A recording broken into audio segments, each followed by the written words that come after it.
Yeah, I just like his versatility, all the things that he brings to the team. Uh, he can play both guard spots. He can play with the starters. He can play with the bench. He just had, he's a shot maker. He's a playmaker. I thought the ball pressure. I thought the speed with Derek and him was really good. And then I thought the game changed again when Deuce was in with them, and the ball pressure by those two guys was really, really good. So, and that got us into the open floor as well. So, but the way quickly he's played, he's probably a little bit underrated defensively. Everyone views him for the obvious is the shot making, but he's a pretty good defensive player also. Tommy, I know you talked last week about Fournier's ability to kind of stretch out the offense when he's with the first unit. But when you have guys like Grimes and McBride, he quickly he can give you that kind of defensive thing. Like, how do you weigh one against the Yeah, other? no, it's a good. What does the team need the most? I think you tend to overlook, okay, he was elite shooting the three last year. I think he was fourth in the league in three-pointers made. He was 10th or ninth in transition threes made, and he started slowly. I just think it's a really good weapon to have. It is a different look with Quentin, so I think, but you need everybody, so we'll see how it unfolds. I like Evan has always, read the game pretty well. Like he knows how to get Mitch involved, and I think that's important for us also. You said preseason that last year you felt that early on he let his defense be affected by his offense when he wasn't in shots, but you felt that as the season went along he kind of picked it up on that end. Is that how you saw it as well? Yeah, I just think it's, like anytime you're coming to a team, you're trying to learn a new system, you're learning your teammates. There's a lot going on. So, and they have to learn you as well.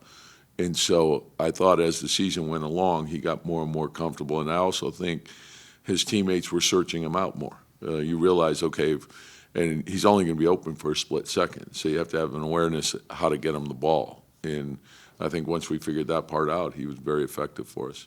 Does the presence of Hartenstein allow you to use Obi as a roller more? Yeah.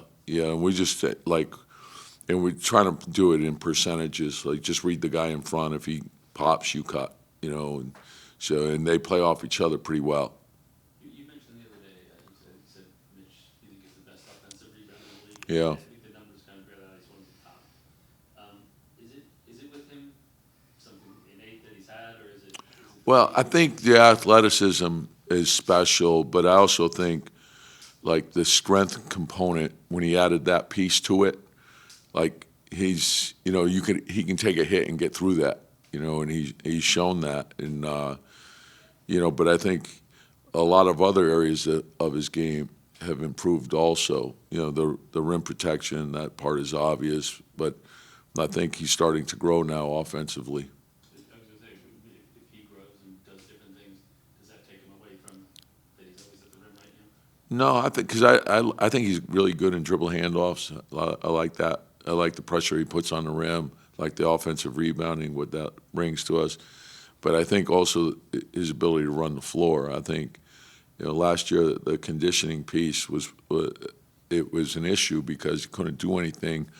He really didn't. He didn't do anything all summer, but he didn't do anything in the fall, and he really couldn't practice until we started playing, and that's a lot. So you're behind the eight ball there, and the second half of the season, he got his legs under him, and obviously did a lot better. I know you said you wanted to get McBride extended minutes the other night, but do you have to get Derek Yeah. more? No, that's the challenge. It's like, okay, what's enough? And the thing I love about Deuce is he's in the gym all the time. So I know whenever he's called upon, he'll be ready, and he's an important part of this team.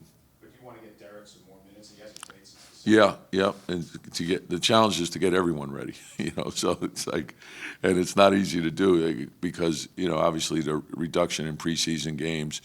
So, previously you had the luxury of maybe sitting a couple of guys out of a game and, you'd play the guys who had not played, and you play them in one and then play the other guys in the other. You don't have that luxury any longer. Tom, you tend to, Is there any clarity on like how bad that ankle sprain is? Well, the good thing was there wasn't a lot of swelling, Okay. so that's a positive. So he was able to do some stuff. Yeah, not a lot, but like I said, we're encouraged that there wasn't a lot of swelling. last year, your guys' all bench unit before Derek got hurt, that unit was killing people. This year, it seems like it's possible you could have a similar effect, especially once like Grimes is back. What do you think is going to work particularly well for that group? And I agree. I think there's not a big drop off, and you can make a case that those guys are starters as well, So, but the challenge is to get everyone playing. We need our starters to play well. We need our bench to play well. So, it's not like one particular group or it's not one particular guy versus another. It's the entire team. Like, how do we function well together? And that's the challenge. The challenge that we all have is to bring the best out in each other. So, a big part of winning is playing to your strengths and covering up your weaknesses. And I think the speed of the second unit, that's one of their strengths. And then you have multiple pick and roll players, and then adding a guy like Isaiah, that gives you a different look. You can open up the basket. You can get to more of a cutting game.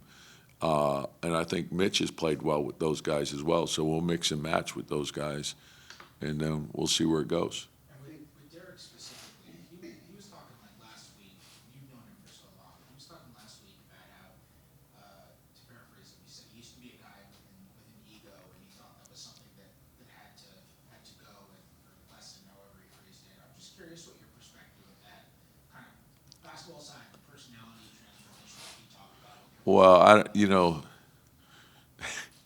I don't know if I would necessarily agree with that from the standpoint of, obviously he has a healthy ego. He can't do the things that he's done, and I don't want him to lose that ego. But the thing that I think has made him special, and it's similar to Jalen, it's always been a team ego. He's always wanted the team. Like if you look at the things he did in high school, it was the same way. He's always been willing to share the limelight with, like with everyone, and it's like he's always been a team first guy. And I think as he's gotten older, he's adjusted and he's learned. And you can't do it in this league by yourself. You need other people, So, but he's always been a caring teammate, and I think that's what has endeared himself to his teammates.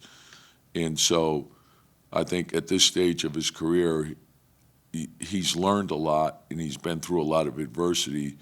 And I think to get through that adversity and be where he is today, not a lot of people would have been able to do that. I think it's incredibly difficult for a professional athlete to go through 1 year of being injured. And when you look at what he did, it was basically 3 consecutive years. So that's not an easy thing to do, and particularly when it's in your hometown on top of it. So you're 22 years old, you're the MVP, and to go through all those things and to be where he is today, I think it's good for us because he shared a lot of that stuff with his teammates. And, it's not always going to be rosy, and there's ups and downs to this. And just be consistent, come in every day, put everything you have into it, and, let the chips fall where they may, but you know that you've done your best. With the start, I know it was only preseason, the stars only play about 20 minutes, but when you have that balance scoring between Jalen and RJ and Julius, is that what you envision? Yeah, I think the big thing is to let the game tell you what to do. So if you have it going and you got a good matchup, and your teammates are going to search you out. But if you're getting double teamed, don't fight it. That's the responsibility you have as a primary scorer, is to make plays for your team. So you want to make winning plays for your team. Can you bring the best out of your teammates? Can we play off you? And so I think that's, it's easier for a team to lock into one guy, particularly, like if you're fighting a double team all the time. And to me, whether, you're penetrating into the paint, forcing the defense to collapse and then making a rim read, or if you're getting 2 onto the ball, which you want, whether it's a blitz of a pick and roll or a double team of a post up, you play off that, you're going to get high percentage shots. And to understand what's the value of the type of shots we're taking. You know, that's a big part of winning, and knowing when to shoot and when to pass. And how do you think the guy did in the first game? Great. You know, like, we probably didn't finish out the game like as well as we could have, but overall there were, you know, a lot of good things, but there's also a lot of things that we have to correct, and knowing that, okay, this is the first step. Okay, so here are the things that we did well, here are the things that we didn't do as well as we would have liked. Let's fix those, and let's get ready for the next game. And so you never have it all. You could play well, and you never have it all figured out. There's always something you can get better at. And so approach it that way and think about improvement. How do we make our team better each and every day?